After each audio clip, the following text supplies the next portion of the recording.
Nos habíamos quedado el lunes viendo el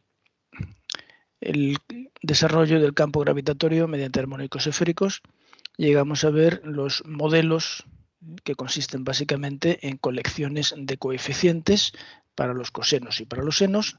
Ya hice algunos comentarios de cómo se usan y qué precauciones hay que tener, concretamente el tema de la normalización, el comprobar si los coeficientes que uno se baja están normalizados o no. Y una vez que se ve la dimensión de los coeficientes, pues uno se da cuenta que a la hora de estudiar el campo gravitatorio hay de una manera muy natural como tres niveles de aproximación. El primero sería simplemente el campo puntual o con simetría esférica, que es el que hemos venido suponiendo para todo el problema de Kepler. Si queremos aproximar más de los distintos coeficientes, resulta que el coeficiente J2, el debido al achatamiento, es el mayor de todos ellos. Es aproximadamente una milésima si no está normalizado. Y si normalizamos, aquí para el valor 2, 0, pues no quedaría 1 partido por raíz de 5. Entonces serían pues 4 10 milésimas, ¿no? Sería, en vez de 1082 aquí, pues sería 400 y pico, si está normalizado.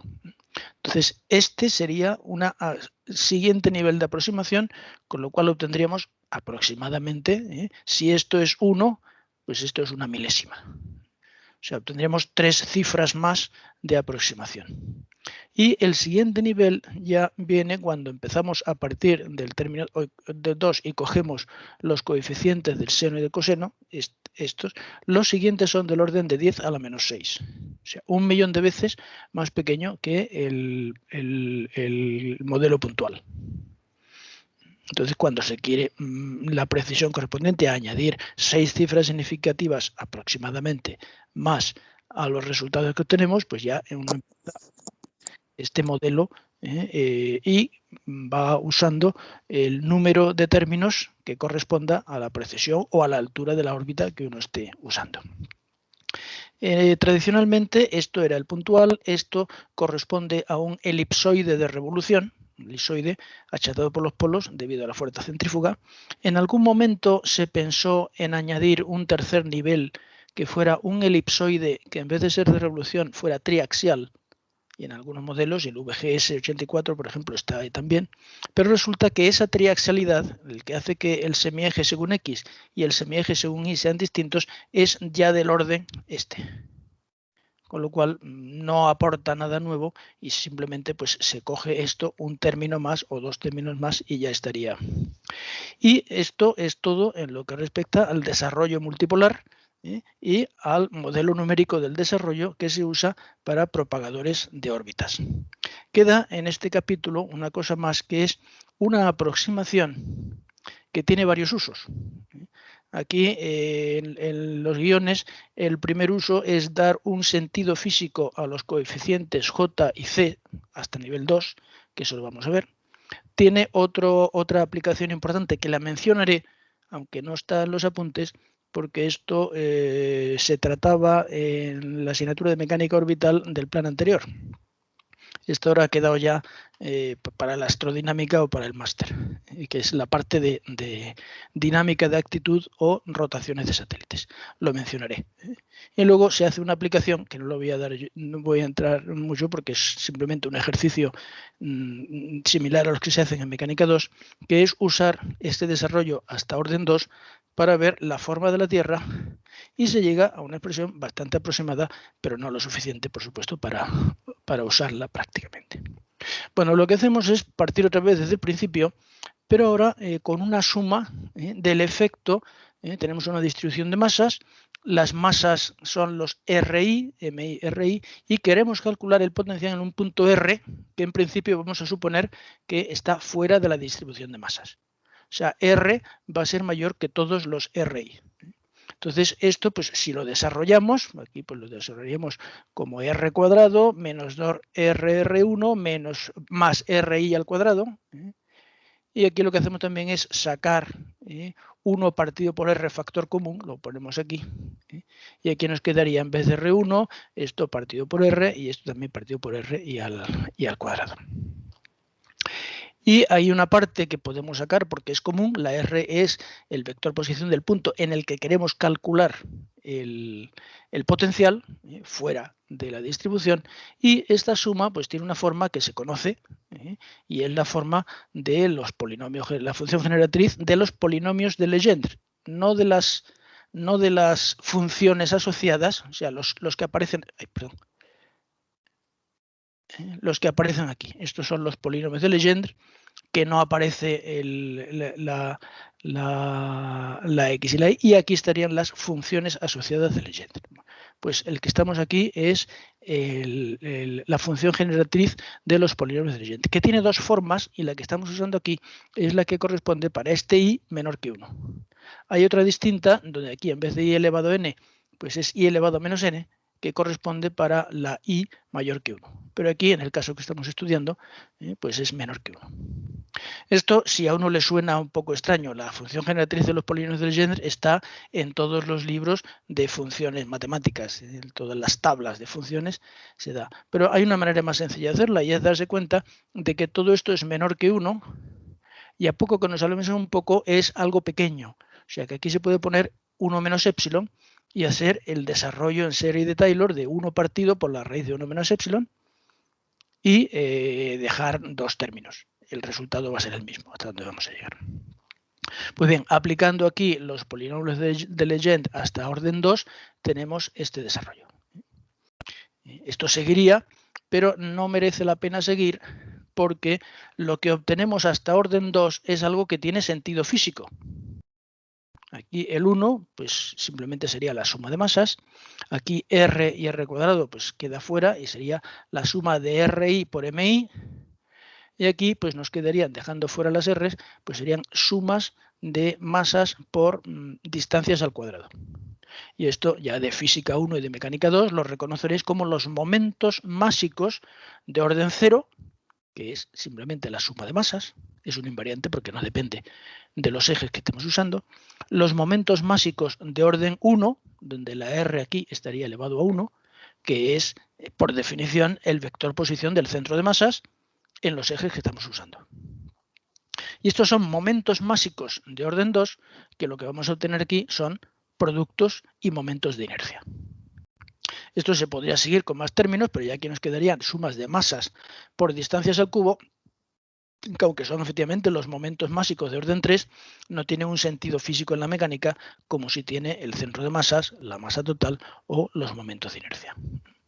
De manera que, reconociendo aquí cosas que no son ya conocidas de mecánica, pues podríamos expresar el desarrollo sin haber hecho una solución general de la ecuación diferencial, como hicimos antes con el desarrollo multipolar, sino simplemente aplicando la función generatriz o aplicando un desarrollo en serie de Taylor. Tenemos esta expresión donde nos aparece la masa. Aquí esto es el vector posición del centro de masas de la distribución proyectado en la dirección del punto en el que queremos calcular el potencial. Y aquí pues nos quedaría un vector unitario en la dirección de este mismo punto por el producto y el tensor planar de inercia. Recordar que el tensor planar de inercia es el que obtenemos con el producto diádico de R por R e integrado para todas las M o sumado para todas las M. Y aquí lo que nos aparece es el momento respecto al origen del sistema de ejes. Entonces, por las relaciones que tenemos entre el tensor planar de inercia y el producto de inercia, pues podemos pasar, simplemente multiplicando aquí por el tensor unidad, pues podemos pasar con facilidad y por R, por U sub R y por U sub R, podemos pasar a la expresión en la que en vez de tener el tensor planar de inercia, lo que tenemos es el tensor de inercia de toda la vida. Perdón, que me he pasado. Entonces aquí tendríamos el desarrollo en términos de momentos másicos hasta orden 2, que son los que tienen sentido físico. Bueno, este es un desarrollo paralelo en el que reconocemos unas magnitudes conocidas de mecánica y lo que vamos a hacer es comparar los términos 0, 1 y 2 de este desarrollo con los términos 0, 1 y 2 del desarrollo multipolar que acabamos de ver. Y eso nos va a servir para ver el sentido físico que tienen los coeficientes más pequeños, los más altos, o sea, los de órdenes menores. Bueno, pues esto, ¿cómo lo haríamos? Pues primero sustituiríamos el U sub R por un vector en polares, perdón, en esféricas, que es este que tenéis aquí, con la longitud y la latitud. Entonces, lo que haríamos es multiplicar esto por el tensor de inercia, desarrollarlo, y aquí nos aparecían senos y cosenos de teta y de lambda, que es la latitud y la longitud. Fijaos que es algo muy parecido a lo que estábamos encontrando aquí. Estos son funciones del seno de la latitud, estos son senos y cosenos de la longitud, y aquí también aparecen funciones que son polinomios de Legendre del seno de la latitud. Bueno, pues se trata de desarrollar las dos expresiones en paralelo. Aquí pues no vamos a desarrollar este producto, queda como ejercicio porque es una cosa relativamente sencilla, y compararlo con este, donde lo que vamos a hacer es sustituir estas expresiones. Y aquí voy a dar un pequeño cambio y voy a usar otras transparencias que tengo por aquí, básicamente porque tienen figuras.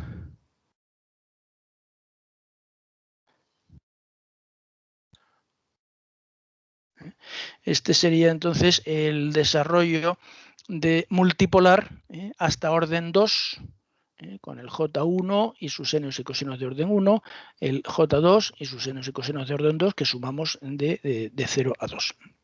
Eso sería el valor de los polinomios de Legendre y de las funciones asociadas de Legendre para los órdenes correspondientes.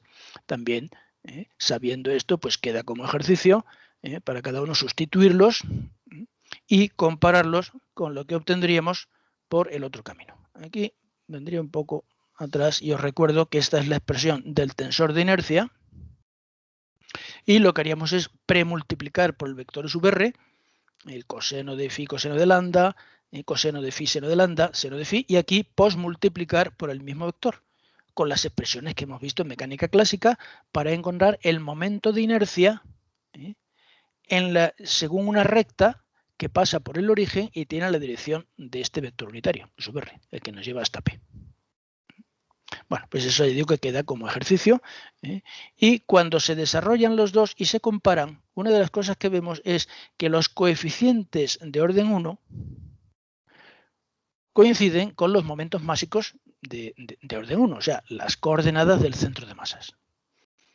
Si estamos tomando unos ejes cuyo origen no está en el centro de masas de la distribución, aquí también tenemos, esta sería la distribución de masas, y aquí el origen. Bueno, pues una de las maneras de simplificar esto es simplemente que el origen de estos ejes sea el centro de masas de la distribución. En nuestro caso, el centro de masas de la Tierra. Y simplemente con tomar el origen ahí, estos coeficientes pues ya se hacen cero. Y eso es lo que se hace tradicionalmente. Los sistemas de referencia que se usan en mecánica orbital, los centrados en la Tierra, se centran en el centro de masas de la Tierra. Y por lo tanto, de estos términos ya se está saltando. De estos términos nos olvidamos y las sumas las empezamos ya en L igual a 2. Aquí quedaría un 1, que es el término de orden 0, los términos de orden 1 desaparecen y nos quedamos con los de orden 2 en adelante. Si comparamos los coeficientes ya para el J2, C1, resulta que el J2, el que no tiene en cuenta la latitud, sino solo, el que no tiene en cuenta la longitud, sino solo la latitud, y que correspondería a un elipsoide de revolución, cuyo eje de revolución es el eje Z, que es el eje de polos de la Tierra, pues hay una relación entre el J2 y los momentos, según los momentos principales.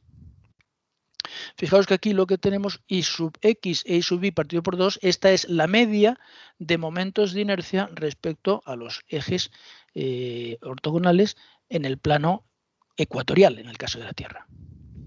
Si I sub Z y el momento medio son distintos, pues esto quiere decir que tenemos una distribución de masas achatada si el I sub Z es mayor, que es lo que ocurre en el caso de la Tierra por la fuerza centrífuga que tira tira de las masas más cercanas al ecuador, pues entonces esto es mayor que la media de momentos en el plano ecuatorial y el J2 tendremos un valor positivo.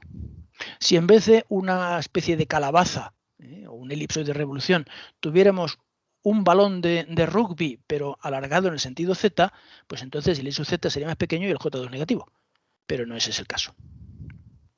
Los otros dos coeficientes, el C sub 1 y el S21, que son los que están multiplicando al seno y al coseno de la longitud, esos corresponden con los productos de inercia X, Z y Z.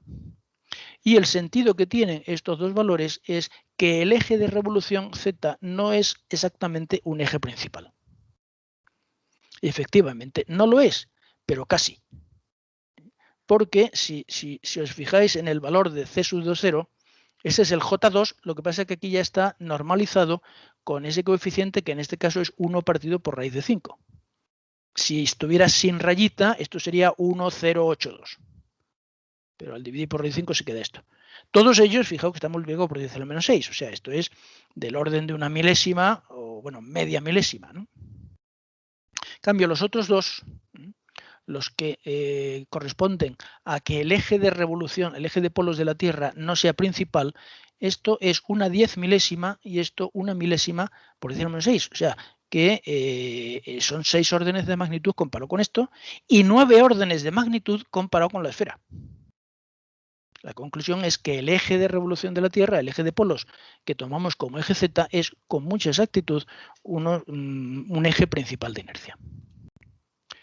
Y comparamos los otros dos, el C22 y el S22, y eso ya estamos, perdón, se me ha vuelto a ir. Estamos trabajando ya en el plano ecuatorial. El C22, comparando los coeficientes, resulta ser la diferencia de momentos de inercia respecto al eje X y el eje Y. Y el S22 resulta ser el producto de inercia respecto a estos ejes. Que quiere decir que la distribución de masa está un poco más alargada en la dirección de esta diagonal. Y esto lo que quiere decir es que los dos momentos de inercia son distintos. Bueno, esto no se puede arreglar. Si los dos momentos de inercia son distintos, pues por mucho que no se mueva, pues siempre va a haber una cierta diferencia, ¿no? Uno podría buscar unos ejes, y aquí se podrían buscar unos ejes principales para que esto fuera cero, pero no tiene sentido porque la dirección del eje X ya convencionalmente se toma como la del meridiano de Greenwich. Y eso es muy anterior a que se conocieran estos cálculos. Por tanto, no vamos ahora a cambiar el meridiano de Greenwich para buscar aquí un eje principal, sino que se sabe que estos valores pues están ahí, no son los ejes X e Y en el ecuador, no son principales, pero los valores, fijaos que son de la unidad por 10 a la menos 6. Si comparamos con los anteriores, este es del orden de 400 o 1000, si no está normalizado, por 10 a la menos 6. O sea, esto es 1000 veces más pequeño que el término kepleriano. Estos 1000 millones de veces más pequeños que el término kepleriano. Y estos dos, 1.000.000 de veces más pequeños que el término kepleriano. Bueno, este es el sentido físico de los primeros términos y que hemos visto que tomando origen en el centro de masas eliminamos los de orden 1 y los de orden 2, pues bueno, el principal es este, el que corresponde al achatamiento debido a la rotación de la Tierra. Y este lo dejamos ya, no me va a hacer falta más. Y aquí en el resto de este ejercicio, pues de estas transparencias, lo que tenéis es un cálculo que es simplemente añadirle al campo gravitatorio, añadirle el potencial de la fuerza centrífuga porque la Tierra está girando. Aquí se añadirían también los potenciales de perturbación de terceros cuerpos, de la Luna y del Sol, que para este cálculo elemental no lo vamos a hacer.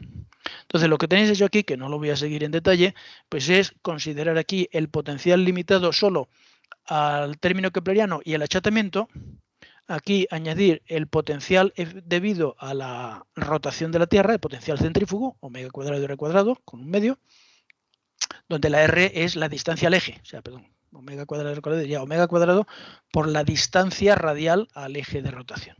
Y esto es lo que en mecánica de segundos llamaba potencial eficaz, que nos permitía estudiar el movimiento en la dirección radial en unos ejes que van girando y que por lo tanto ya incluyen la fuerza centrífuga. Entonces, lo que se hace es buscar las superficies equipotenciales, lo que se llama geoide, y con esta aproximación la superficie equipotencial pues resulta ser la ecuación de una elipse de revolución. Estoy saltando esto porque en principio la teoría debería ser conocida. Y sustituyendo los valores conocidos del radio de la Tierra se obtienen unas aproximaciones y de aquí pues podríamos despejar el valor de la J2 y se tiene un valor pues bueno, pues no del todo aproximado porque hay un tercio de error, ¿no? Respecto a esto sería 1080 en el caso real y el que sale considerando la Tierra como un cuerpo macizo y homogéneo, pues tiene un 25 mayor, o sea, un tercio más que el otro. Entonces es una aproximación, bueno, interesante, pero no para usarla en la práctica.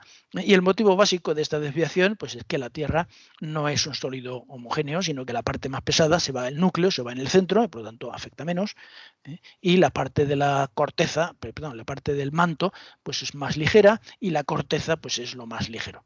O sea que como no es un sólido de revolución, pues este es un cálculo interesante que da unos valores bastante aproximados para el achatamiento terrestre y en cuanto al coeficiente, pues no es una maravilla. Una cuestión importante al hacer este cálculo. Aquí hemos incluido el potencial centrífugo porque estamos calculando el potencial sobre la superficie de la Tierra y por lo tanto girando con la Tierra. O sea, este término solo tiene sentido cuando yo estoy en la superficie de la Tierra y por lo tanto estoy sometido a la fuerza centrífuga. Cuando usamos el potencial gravitatorio para cálculos de satélites, los satélites no están girando solidarios con la Tierra, se están moviendo en unos ejes inerciales. La Tierra tiene su propio giro y el satélite tiene el suyo. O sea, este término no me sirve, jamás se me ocurriría contarlo cuando estoy calculando la atracción gravitatoria sobre un satélite que va en ejes inerciales. Este sí, y los de perturbación de la Luna, el Sol y Júpiter, si quiero meterlo también, pero el término centrífugo solo lo uso si estoy montado sobre la Tierra. Y bueno, aquí tenéis también pues unas imágenes, esto aplicado a Júpiter, que también rota y por lo tanto tiene también su J2, es que lo veáis. La representación gráfica de los niveles que hemos estado viendo.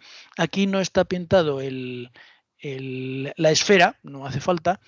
Tenemos el nivel más burdo, que es el elipsoide de revolución, que sería el término kepleriano, el término puntual, y el J2, el achatamiento.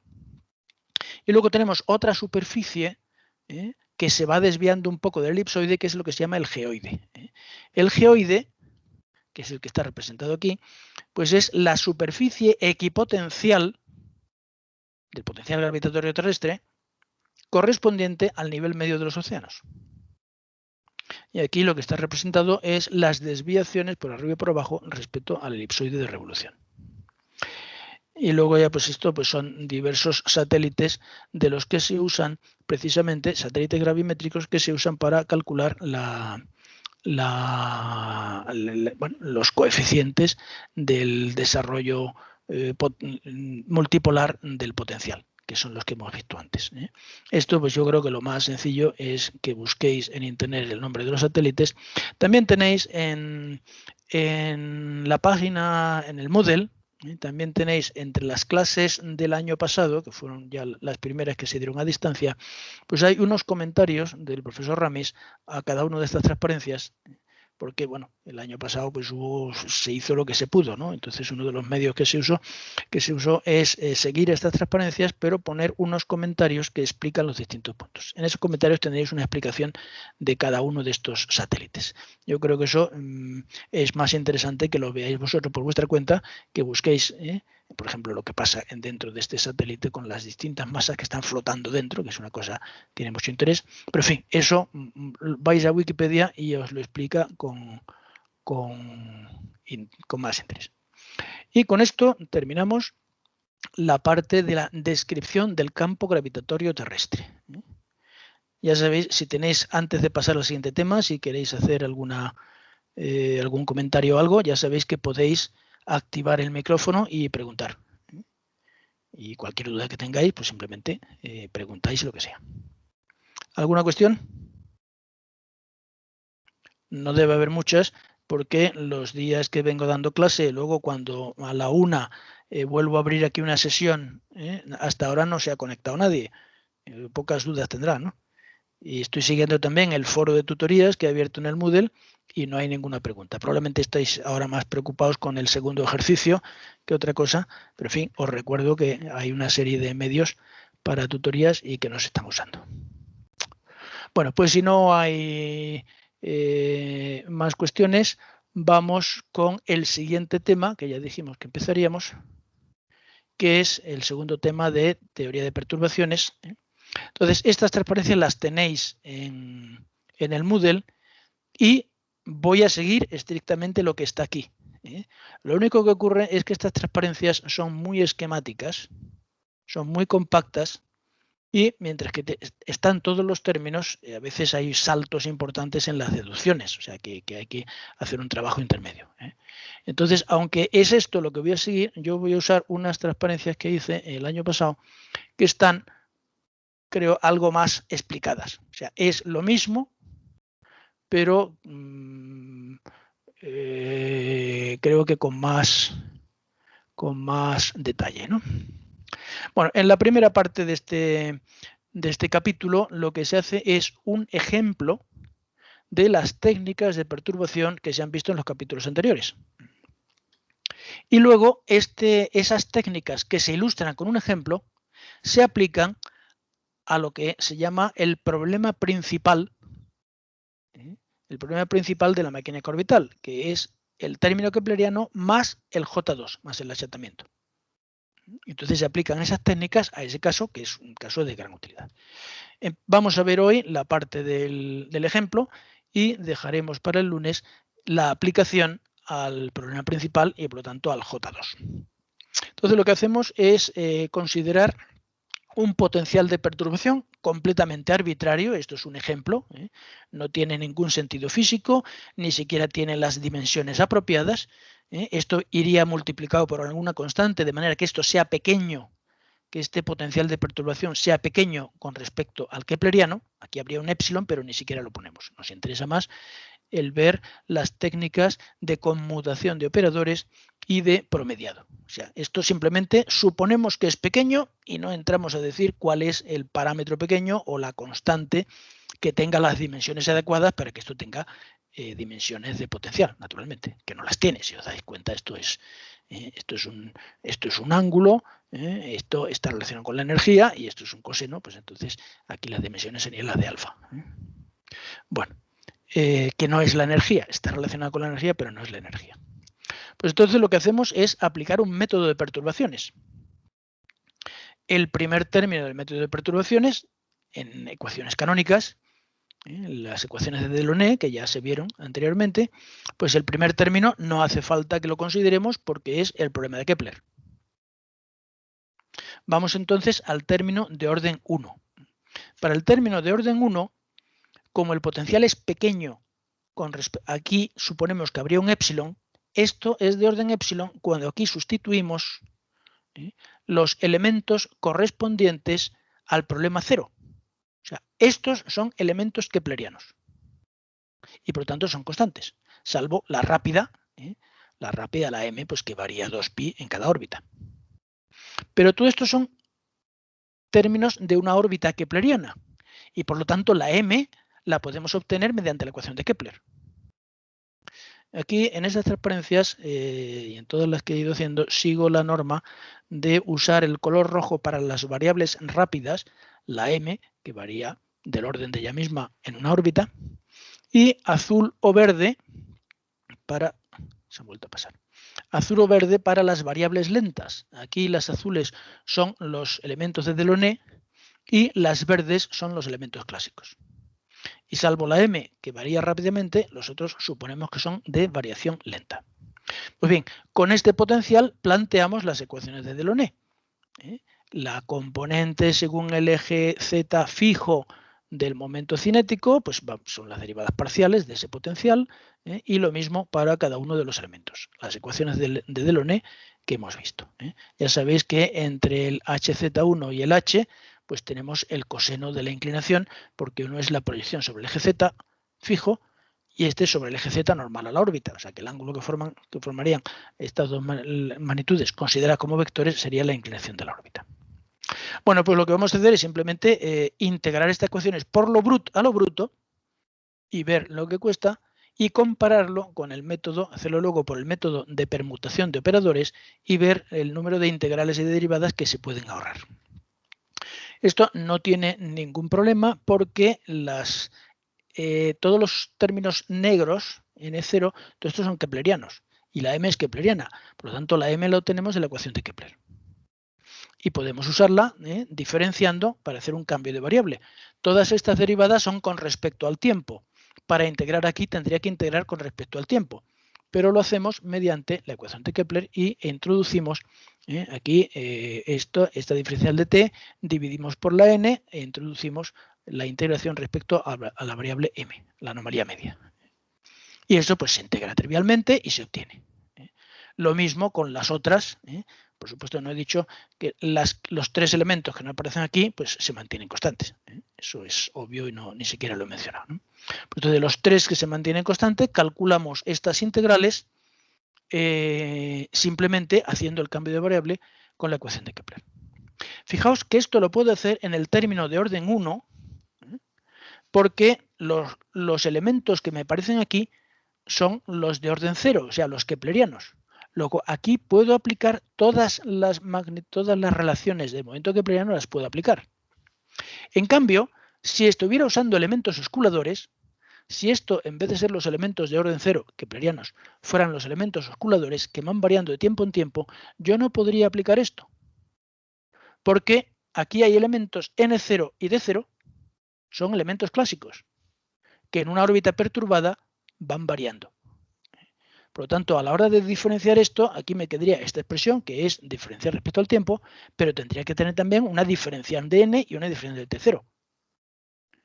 Eso hace que yo a los elementos osculadores no les pueda aplicar la ecuación de Kepler, porque solo valen en el momento en que son tangentes a la órbita perturbada. En su momento, eso sería un T1, en el momento de T1 sí que existe esta relación. Pero si sigo esa relación, pues entonces me estaría moviendo por la órbita kepleriana que ya se aparta de la perturbada. Pero aquí sí que me vale. Y por lo tanto, pues simplemente calculo estas integrales y obtengo los resultados que son pues, triviales. Esto también los resultados creo que los tenéis. Bueno, vamos ahora, ese es el camino usual. Y lo que hemos hecho es calcular tres derivadas, porque solo hay tres ecuaciones, y esas tres derivadas, que son las derivadas parciales, que tenemos aquí respecto a M0, respecto a omega 0 y respecto a alfa 0. Este término lo arrastramos porque ya aparecía en el, ya aparece aquí uno de los términos de orden 1. Tres derivadas parciales y luego tres integrales. O sea, 6 operaciones que tenemos que hacer. Entonces lo que vamos a hacer es permutar los operadores. Y la integral se la aplicamos directamente al potencial de perturbación. Lo integramos con respecto a m, como es una función de m, aquí no hay ninguna dificultad, esto se integra sin dificultades y tengo esta gamma que es la integral del potencial de perturbación con respecto a la variable m. Bueno, pues ahora lo que hacemos es para cada una de las ecuaciones, fijaos que aquí me aparece la integral, la integro con el cambio de variable en la ecuación de Kepler, paso del tiempo a la anomalía media y me queda esta integral. Aquí, como el término de derivación no afecta a los límites de integración, yo puedo intercambiar el operador derivada parcial y el operador integral. Entonces, cuando saco la derivada parcial de omega respecto a la integral ya la tengo hecha. Y lo único que tengo que hacer es derivar este término con respecto a omega 0, que me aparecería aquí, y ya tendré el resultado. O sea, hago una vez la integral y en este término derivo. En la siguiente, perdón, me he saltado. En la siguiente, aquí la cosa es un poquito más complicada porque el término con respecto al que estoy derivando también aparece en los límites de integración. Pero en este caso no hay problema, no hay conflicto, porque lo que tengo aquí es la integral respecto a una variable de la derivada respecto a esa misma variable. Con lo cual simplemente el efecto de esta integración es simplemente el incremento del integrando. no hay ninguna dificultad. Si queréis, y como ejercicio, se podía hacer lo que se hizo en la deducción de las ecuaciones de Delaunay, que es aplicar aquí el teorema en el que esto tendría que intercambiamos los operadores, pero también habría que hacer el otro término para tener en cuenta este efecto, que es particularizar el integrando en este valor y multiplicarlo por la derivada parcial. Si lo queréis hacer, el modo pues es simplemente ver lo que se hizo para la deducción de las ecuaciones canónicas y aplicarlo, y el resultado obviamente es el mismo. Para el M1, bueno, aquí me aparece esta hay que hacerla, aquí volveríamos a tener lo mismo, como no estoy derivando respecto a un elemento que no interviene aquí, pues esto, la segunda integral, intercambio los operadores y me queda el 1 partido por n0 por el cambio de variables, y aquí dejo fuera la derivada y lo que me queda dentro, la integral, ya la tengo hecha, es la variable que he llamado gamma. Y aquí la alfa 1, como es la primera que calculé, porque la necesitamos aquí, ya alfa 1 es conocida, pues se sustituye ese valor y se integra. Y obtenemos pues simplemente la solución, que no tiene sentido físico ninguno, porque es un potencial arbitrario, pero podemos comparar lo que hemos hecho. Por el camino tradicional derivábamos 3 veces e integrábamos 3 veces, y aplicando el intercambio de operadores, pues lo que hacemos es integrar una vez y derivar 3. Por supuesto, esta integral está ahí y hay que hacerla porque no es la integral de R0.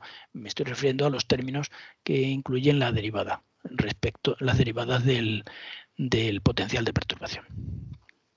Bueno, ese es un ejemplo de lo que ahorramos cuando usamos este método en las ecuaciones perturbadas de Delaunay. El otro término que se usa, el otro método que se usa es el promediado.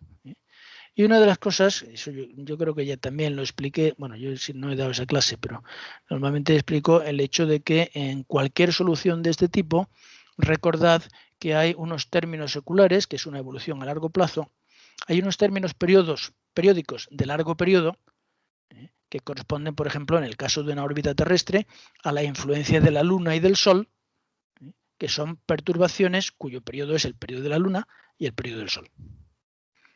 O el de Júpiter, si se quiere considerar también. Y están unos términos periódicos de corto periodo, cuyo periodo es el periodo orbital. Ahí estaría, por ejemplo, metido los efectos aerodinámicos, y ahí estaría metido también el efecto del J2. El achatamiento terrestre, pues cada vez que doy una vuelta alrededor de la Tierra, al pasar encima del abultamiento en el ecuador, pues aumenta, al pasar sobre los polos disminuye, luego hay unas perturbaciones cuya frecuencia es, en este caso sería el doble de la orbital. Entonces, en estos términos, pues una de las cosas que se hace es eliminar esos términos periódicos mediante el promediado, que ya se ha visto, y quedarnos con los llamados términos seculares. Pues entonces aquí lo que haría es, en la ecuación, directamente en la ecuación, promediar el término de la derecha, lo integro para un periodo de la órbita, porque son aquí supongo que no hay perturbaciones de largo periodo, porque no las había en el potencial que estamos usando. Hacemos esta integral, y aquí pues lo que tengo que hacer es simplemente integrar entre 0 y 2pi esta derivada. Y esta derivada, pues bueno, ya la hemos hecho. Puedo intercambiar aquí también los operadores diferenciación e integración. He introducido la variable anomalía media en lugar del tiempo y nos queda esta expresión. Y esta expresión pues es la misma integral que hicimos antes, pero mientras que antes era una integral indefinida, porque dejábamos abierto el límite superior, ahora es una integral definida entre un valor inicial y 2pi. O sea que esto es, la gamma era una función antes de m, y ahora estoy aplicando la gamma en el 2pi después del término inicial. Y eso es lo que tengo que derivar para obtener las ecuaciones. Entonces, en el promediado lo único que hacemos es la integral gamma, a convertirla en una integral definida. Recordad que antes, cuando calculábamos la gamma, este valor pues, es un valor arbitrario, por lo tanto, la gamma era una función de la anomalía media y, por tanto, del tiempo a través de la anomalía media, porque esta es kepleriana, ¿no? Aquí, en cambio, pues la particularizamos para 2pi después del valor inicial. Entonces, si usamos esta gamma particularizada en las ecuaciones, lo que obtengo son los valores promediados, o sea, los valores seculares de las magnitudes que estoy buscando, de los elementos que varían. Y pues simplemente sería aplicarlo a cada uno de los términos que hemos obtenido. Promediamos el potencial para obtener la gamma, se particulariza, viendo la expresión que tiene el potencial promediado, pues ya vemos que los términos que no intervienen ahí, aquí ya por ejemplo pues la m como variable no interviene. Pues todos esos términos no tienen variación secular.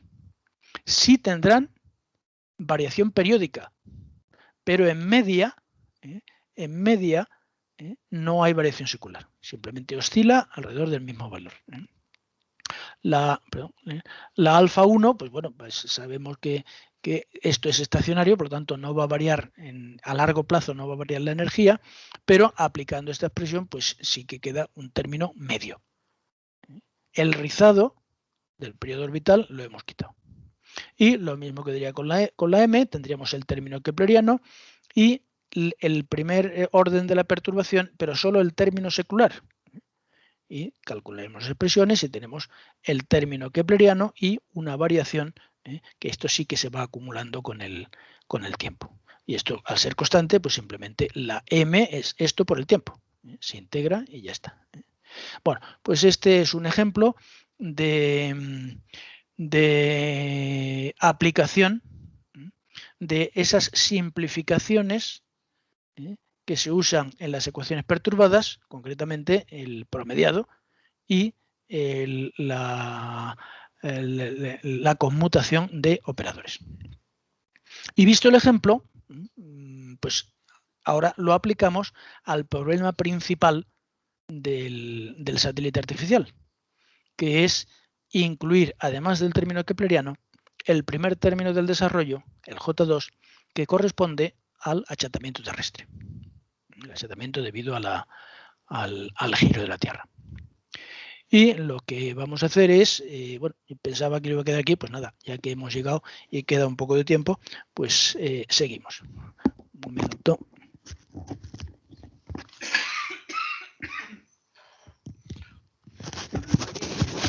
Estas transparencias, la verdad es que no hace falta que las comente, porque las puse aquí cuando el orden de los temas era distinto, o sea, cuando se daba primero este tema 7 y no habíamos dado el tema 8.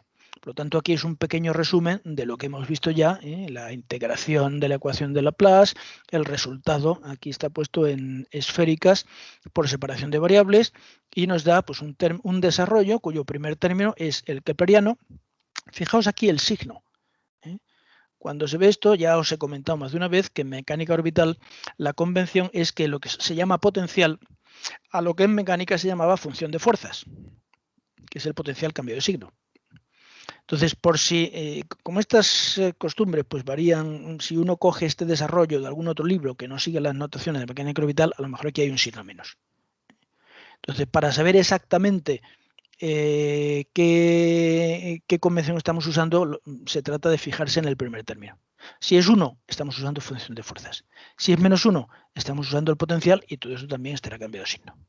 Y aquí recordar que teníamos el efecto de la distancia, esto para, fijaos cómo esto se va amortiguando, aquí aparece una R más, este es el radio de la Tierra que sirve para dimensionalizar este término, y aquí estarían los coeficientes correspondientes que ya sabemos que para m igual a 0, pues esto desaparece y a esto los hemos llamado J's.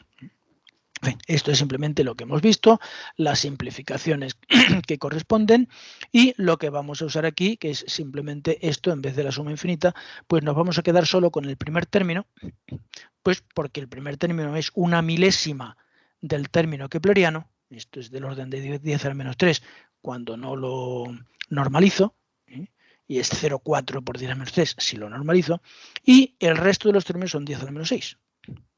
Además, hay otra cuestión. Estos primeros términos no dependen del tiempo. Por lo tanto, el potencial que tengo aquí es conservativo.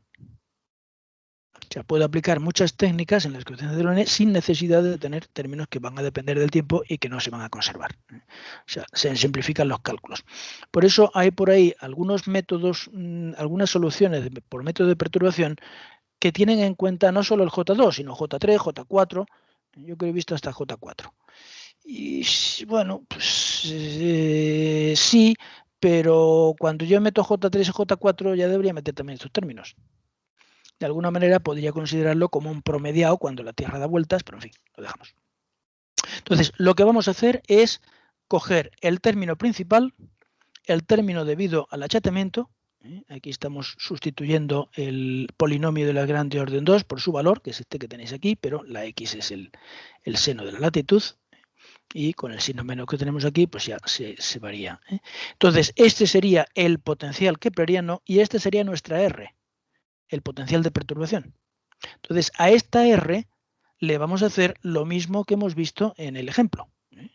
Os recuerdo que lo que estoy viendo en estas transparencias es lo mismo que tenéis en las transparencias del profesor Ramis, pero están los pasos más explicados y más amplios.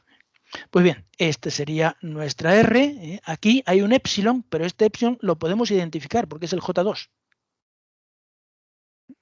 Y ya podemos decir esto, menor que 1. ¿Cuánto menor que 1? Pues una milésima.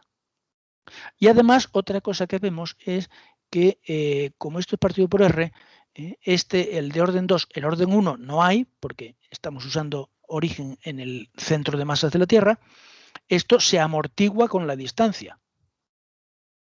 De manera que para órbitas bajas es importante y conforme me voy alejando, de la Tierra se va pareciendo cada vez más o a una esfera o a un punto, porque estos términos de orden superior se van amortiguando cuando la R crece. Y la única dificultad que tengo aquí, que es lo que hay que tener en cuenta, es que aquí me parece una latitud y aquí me parece, o sea, esto está en esféricas. Entonces, para aplicar las ecuaciones de perturbación, necesitaría o bien poner aquí los elementos clásicos, si voy a usar las ecuaciones de Lagrange, obviamente si esto es un potencial, pues usaré las planetarias potenciales. O bien poner aquí los elementos de Delaunay si voy a usar las ecuaciones canónicas. Veremos que solo podemos ir retrasando y operar aquí con elementos mixtos o elementos keplerianos y al final, una vez hechas las integraciones y los promediados, hacerlo después. Bueno, pues tenemos que preparar esto para poder hacer todo lo que hicimos. Voy a volver atrás, os recuerdo que es lo que vamos aquí, al principio de la... pensar que aquí tenemos como R ese término con el J2 y tengo que obtener todas estas ecuaciones. Pues esto es lo que vamos a hacer con este potencial. Entonces, lo primero es relacionar estas coordenadas esféricas, son la latitud y la distancia radial, la R, relacionarlas con los elementos clásicos. Entonces, aquí puede ser bueno recordar lo que vimos en la deducción de las ecuaciones canónicas, del uso de triángulos esféricos para relacionar la latitud con los ángulos medidos en la órbita desde el eje de nodos, el argumento del pericentro, y aquí la F es la anomalía verdadera. Y eso lo hacemos mediante este triángulo esférico, aquí su ángulo es la inclinación, simplemente aplicamos el teorema de los senos para triángulos esféricos. O si queréis simplemente tener en cuenta que esto se hace sobre una esfera de radiounidad, el seno sería esto, el seno sería esto, y entre estos dos planos el ángulo es y, con lo cual también incluso podemos imaginar que es un triángulo ordinario. Y la R, pues simplemente aplicamos la ecuación de la trayectoria y ya tendríamos el potencial de perturbación o la función de fuerzas de perturbación en función de elementos clásicos. La anomalía verdadera, la excentricidad y el semieje y la inclinación. Os recuerdo que estoy usando el color verde para los elementos clásicos que son variables lentas. Como esto es pequeño, estas magnitudes van a ir variando, pero van a variar lentamente. En cambio, la F es una variable rápida porque va de 0 a 2pi a lo largo de una órbita. Mientras que el ritmo al que varían estas, las verdes, pues es mucho más pequeño porque su derivada va a ser del orden de una milésima. Y aquí pues también estoy usando el color azul cuando pasamos a los elementos canónicos. Bueno, pues ¿qué hacemos con este potencial? Pues aplicarle lo que hemos visto, ¿eh? Intercambiar la derivación y la integración. Y lo que hacemos es integrar el potencial de perturbación entre un valor inicial y un valor arbitrario de la anomalía. Os recuerdo que aquí, en estas anomalías, estamos hablando de un movimiento kepleriano. Todo esto es de orden cero, ¿eh? Recordad que lo que estamos metiendo aquí, porque es el término R para el primer orden de la perturbación, todo esto son orden cero, estos son elementos keplerianos. Y por lo tanto, me va a valer aquí la ecuación de Kepler, y aquí esto pues podría transformar esto en una integral, la integral respecto al tiempo, pues la integro como una integral respecto a m. Aquí podría usar, por ejemplo, las relaciones keplerianas. Esta es la ley de áreas. Mediante la ley de áreas, pues puedo relacionar, esta sería la teta prima que veíamos en mecánica, se le llamaba teta, el ángulo polar teta, aquí le estamos llamando F. El cero indica que está particularizado para el movimiento kepleriano, pues hacemos un cambio de variables respecto al tiempo o respecto a la anomalía, o sea, podemos integrar respecto a una o respecto a otra. Y aquí fijaos que aunque tengo aquí ya sustituida la R, en estos cálculos dejo la R todavía. Y el motivo por el que dejo la R es que al introducir esto vamos a hacer una simplificación. Por ejemplo, este R cuadrado y este R cubo pues se van a simplificar. Pues la diferencial de M la transformo en una diferencial con cero. Alguien tiene el micrófono encendido y se está oyendo. Pues lo sustituimos, este R cuadrado se va con 2 de aquí abajo y nos queda una R y queda esto mismo pero simplificado. Ahora ya podemos hacer la integral directamente, teniendo en cuenta que en orden cero la I, la omega y la E son constantes y solo varía esto. Bueno, pues ya tenemos la gamma. La gamma, pues lo que voy a hacer es llamarle A todo lo que tenemos fuera y B a la integral. Y tendríamos la A, es el coeficiente de fuera, y la B, pues bueno, es una cuestión que se integra. Aquí tenemos seno cuadrado de F, aquí tenemos F, pues simplemente integra una función donde lo único que varía es esto, pues tenemos una expresión. Debido a seno cuadrado y a los cubos que hay por aquí y a este 1 que tenemos que va por este, pues esto me quedaría directamente la variable, este 1 es la variable, en fin, se integran todos los términos de hacer este producto y de hacer las integrales y quedan pues un seno. Aquí me volvería a quedar porque aparece un 1 en el seno cuadrado, pues también nos aparece 1, aparece la variable, un término constante, un término en el que aparece el doble de la frecuencia y más. O sea, es una serie importante que tenemos que luego derivaremos. Fijaos qué cosa más curiosa. Aquí hay dos términos que son seculares. Esta F0 y esta F0. Y el resto de los términos son periódicos. Y eso quiere decir que cuando integremos en un periodo para obtener los términos seculares, todos los términos periódicos se van a ir y nos van a quedar solo estos términos. O sea que esto va a afectar solo, los senos y cosenos, a los términos periódicos. Cuando busque el término secular, desaparece. Y bueno, creo que lo vamos a dejar aquí ya. Simplemente haré un comentario que lo puedo poner o en términos, lo puedo poner en función, esa gamma, en función de los elementos clásicos o en función de los elementos canónicos. La verdad es que da lo mismo, porque aunque las ecuaciones canónicas las tengo que hacer derivando respecto a los elementos canónicos, los elementos de Delaunay, resulta que hemos visto a lo largo de la asignatura unas formas diferenciales que me relacionan unas con otras. Con lo cual yo puedo diferenciar aquí, sustituir las formas diferenciales y obtener las derivadas parciales con respecto a los elementos que quiera.